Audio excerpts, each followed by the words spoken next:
ఈరోజు మళ్ళీ ఇంకోటి ఏంటంటే, ఈపీఎఫ్ఓ గురించి ఆల్రెడీ మనం వీడియో చేసి పెట్టాము.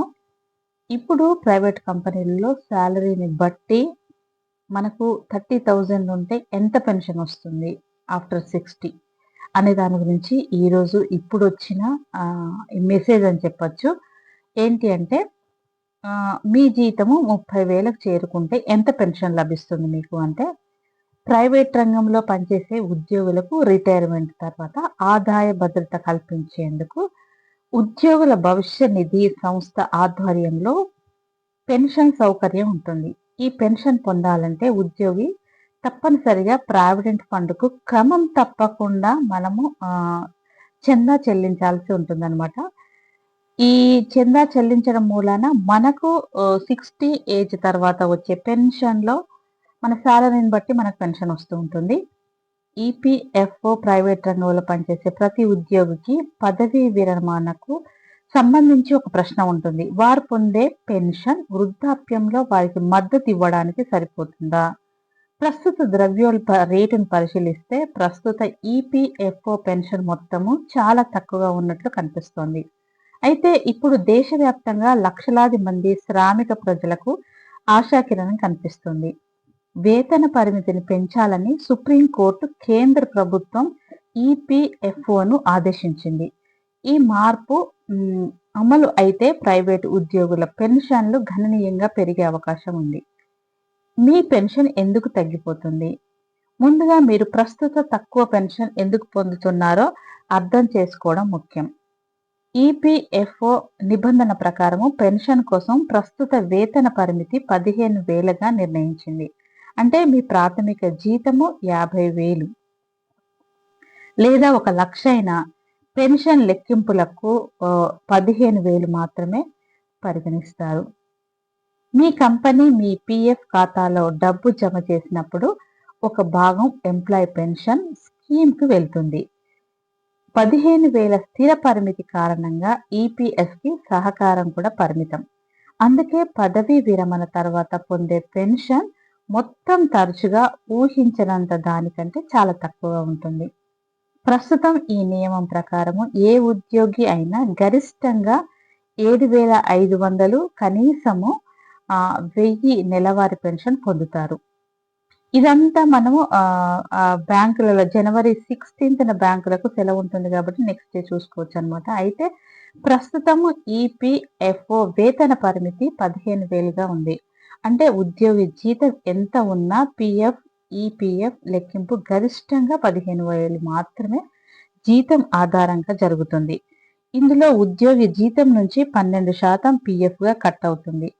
వేతన పరిమితి తక్కువగా ఉండడం వల్ల ఈపీఎస్లో చేరే చందా కూడా పరిమితమవుతుంది. దీని కారణంగా రిటైర్మెంట్ తర్వాత వచ్చే పెన్షన్ మొత్తం తక్కువ ఉంటుంది. ఈ పరిమితిని పెంచాలని మనం ఇందాక చెప్పుకున్నట్టు సుప్రీంకోర్టు కేంద్ర ప్రభుత్వం ఈపీఎఫ్ఓకు ఆదేశాలు ఇచ్చిందనమాట. ఇక ప్రస్తుత ఈపీఎఫ్ కింద ప్రైవేటు ఉద్యోగులకు కనీస పెన్షన్ 1,000గా ఉండడం గరిష్టంగా నెలకు 7,500 వరకు అందుతుంది.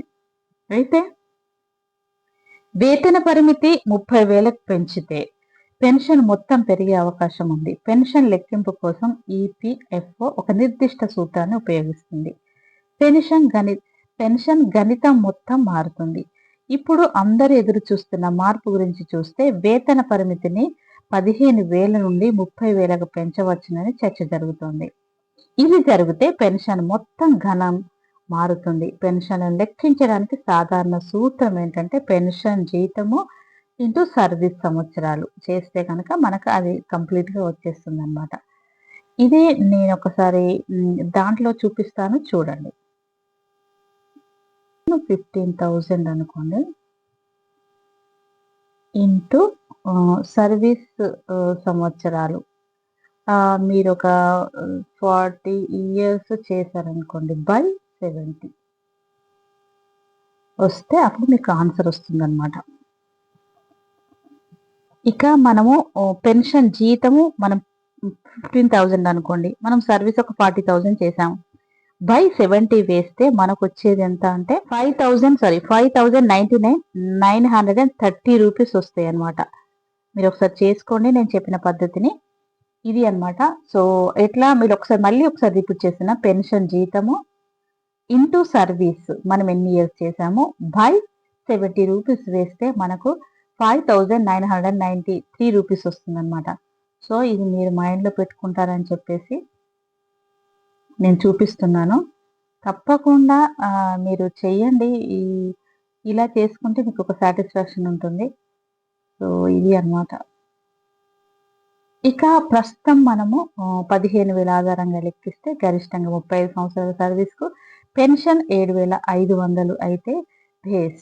ఇక 30,000కి పెంచితే ఆ తర్వాత సంఖ్య రెట్టింపు అవుతుంది. ఈ ఫార్ములాలో పెన్షన్ జీతం అనేది గత 60 నెలల సగటు ప్రాథమిక జీవితము పరిమితిని పెంచడం వల్ల ప్రత్యక్ష ప్రభావం ఏంటంటే ప్రతి నెల మీకు ఈపీఎస్ ఖాతాలో జమ చేస్తే మొత్తం పెరుగుతుంది. ఇది మీ నెలవారీ పెన్షన్‌ను పెంచుతుంది. ఇక నెలవారీ పెన్షన్‌ను నేరుగా రెట్టింపు చేయవచ్చు ఎలా అనే దాని గురించి. ఈ నిర్ణయం చాలా కాలంగా ప్రైవేట్ ఉద్యోగంలో ఉన్న ఉద్యోగులకు చాలా ప్రయోజనం చేకూరుస్తుంది. 30,000 వేతన పరిమితితో ఒక ఉద్యోగి గరిష్టంగా 35 సంవత్సరాల సర్వీస్ పూర్తి చేస్తే వారి గరిష్ట పెన్షన్ 7,500 నుంచి 15,000కు పెరుగుతుంది. అంటే గరిష్టంగా మాత్రమే కాకుండా కనీస పెన్షన్ కూడా గణనీయంగా పెరుగుతుంది. ప్రస్తుత డేటా ప్రకారం ఈ పెరుగుదలతో ఉద్యోగులు కనీస పెన్షన్‌ను 4,285 పొందొచ్చు. ఇది ప్రస్తుతం ఒక 1000 మాత్రమే. ఇది అన్నమాట. దీనికి సంబంధించిన మన పెన్షను దాని గురించి అంటే ఈపీఎఫ్ఓ దాని గురించి మనం డీటెయిల్‌గా తెలుసుకున్నాము. ఆల్రెడీ మన ఛానల్‌లో ఈ వీడియో నేను పెట్టాను. మంచి ఆదరణ లభించిందండి. చాలా థ్యాంక్ యూ వెరీ మచ్. ఇప్పుడు ఇంకా డీటెయిల్డ్‌గా మనకు ఈ వచ్చిన ఇన్ఫర్మేషన్ బట్టి ఇది సెంట్రల్ గవర్నమెంట్‌కి సంబంధించింది కాబట్టి వాళ్ళు రిలీజ్ చేసే దాన్ని బట్టి నేను వెంట ఇన్ఫర్మేషన్ ఇస్తూ ఉంటాను. తప్పకుండా వీడియోని ఎక్కడ స్కిప్ చేయకుండా షేర్ చేయండి మెయిన్ థింగ్. మీరు షేర్ చేస్తే గనక అందరికి తెలుస్తుంది. ఇది అన్నమాట. ఒక లైక్ ఇవ్వడం మాత్రం మర్చిపోవద్దు. ఇది ఈ రోజుకు సంబంధించిన ఈపీఎఫ్ఓ ప్రైవేట్ రంగంలో పెన్షన్ 30,000 రావాలంటే ఎలా ఉండాలనే దాని గురించి మనం క్లియర్‌గా తెలుసుకున్నాము. ఇలాంటి వీడియోస్ కోసం మన ఛానల్‌ని కొత్తగా చూసేవాళ్ళు తప్పకుండా షేర్ చేసి, లైక్ చేసి, సబ్స్క్రైబ్ చేసుకోండి. ఈపీఎస్ పింఛన్దారులకు శుభవార్త అన్నమాట. ఎంప్లాయీస్ ప్రావిడెంట్ ఫండ్ ఆర్గనైజేషన్ అన్నమాట. ఇది పెన్షనర్లు ఇంట్లో నుంచి డిజిటల్ లైఫ్ సర్టిఫికెట్ సమర్పించుకునే విధానాన్ని ప్రారంభించిన ఈపీఎస్ అన్నమాట. ఇండియా పోస్ట్ పేమెంట్ బ్యాంక్ లో అంటే బ్యాంకుతో ఏపీఎఫ్ఓ భాగస్వామ్యము లైఫ్ సర్టిఫికెట్ సమర్పించలేని పెన్షన్లను అంటే ఒక ఏజ్ వచ్చిన తర్వాత మనం ఎప్పుడు ఉంటామో ఎప్పుడు పోతామో తెలియదు కాబట్టి మనము ఈ సర్టిఫికెట్ అనేది ఇయర్లీ వన్స్ సబ్మిషన్ చేసుకుంటూనే ఉండాలి. ఎలా అయితే పెన్షనర్లు రెన్యువల్ అంటారు కదా! సో, అలా చేస్తూనే ఉండాలి. కొత్త వాళ్ళు చేసుకోవాలి అని అనుకుంటే మనము ఇలా ఆన్‌లైన్‌లోనే చేసుకోవచ్చు అనేది అంటే ఈ ప్రతిపాదన ప్రవేశపెట్టారు అనేది ఈ రోజు వీడియో అన్నమాట. లైఫ్ సర్టిఫికెట్ సమర్పించలేని పెన్షనర్లు దృష్టిలో ఉంచుకొని ఈ సదుపాయం ప్రవేశపెట్టినట్టు ఉన్నదన్నమాట. ఇక ఉద్యోగుల పెన్షన్ స్కీమ్ అంటే ఉద్యోగుల భవిష్య నిధి సంస్థ ఒక ముఖ్యమైన సౌకర్యాన్ని అందుబాటులోకి తెచ్చింది అని చెప్పొచ్చు. పెన్షనర్లు ఇకపై ఇంటి నుంచే డిజిటల్ లైఫ్ సర్టిఫికెట్‌ను సమర్పించే విధానాన్ని ప్రారంభించింది. దీనికోసం ఇండియా పోస్ట్ పేమెంట్ బ్యాంక్ తో ఈఎఫ్‌తో భాగస్వామ్యం కుదుర్చుకుందన్నమాట. ప్రత్యేకంగా బ్యాంకులు లేని ఈపీఎఫ్ కార్యాలయానికి వెళ్ళలేని వృద్ధులు మొబైల్ ఫోన్ ద్వారా లైఫ్ సర్టిఫికెట్ సమర్పించలేని పెన్షనర్లను దృష్టిలో ఉంచుకొని ఈ సదుపాయాన్ని ప్రవేశపెట్టింది. దీనికి సంబంధించి తాజాగా ఒక సర్క్యులర్‌ను ఈపీఎఫ్ఓ జారీ చేసింది. ఏంటి అంటే ఈ విధానంలో భాగంగా ఇండియా పోస్ట్ పేమెంట్ బ్యాంకుకు చెందిన పోస్ట్ మ్యాన్ లేదా డాక్ సేవక్ నేరుగా పెన్షనర్ ఇంటికి వెళ్లి డిజిటల్ లైఫ్ సర్టిఫికెట్ ప్రక్రియను పూర్తి చేస్తారు. ఈ సేవకు ఎలాంటి ఫీజు చెల్లించాల్సిన అవసరం లేదని ఈపీఎఫ్ ఓ స్పష్టం చేసింది. అంటే దీనికి సంబంధించిన ఖర్చులన్నింటినీ ఈపీఎఫ్ఓనే central pension processing and recording record centre భరిస్తుంది అన్నమాట. ఇక డిజిటల్ లైఫ్ సర్టిఫికేట్ పొందాలనుకునే పెన్షనర్లు ఐపీపీబీ కస్టమర్ కేర్ నంబర్‌కి కాల్ చేయాల్సి ఉంటుంది. ఆ తర్వాత పోస్ట్ మ్యాన్ లేదా డాక్ సేవక్ ఆధార్ ఆధారిత బయోమెట్రిక్ వెరిఫికేషన్ ద్వారా సర్టిఫికేట్‌ను పూర్తి చేస్తారు. ఇతర పెన్షన్ స్కీమ్‌లతో పోలిస్తే భిన్నంగా ఈపీఎస్ పెన్షనర్లు ఏ సమయంలోనైనా లైఫ్ సర్టిఫికేట్ సమర్పించవచ్చని అధికారులు తెలిపారన్నమాట. ఒక్కసారి సమర్పించిన డిజిటల్ లైఫ్ సర్టిఫికేట్ 1 సంవత్సరం పాటు చెల్లుబాటు అవుతుంది. సో, అంటే ఎవ్రీ ఇయర్ మనం ఇది రెన్యువల్ చేస్తూనే ఉండాలి.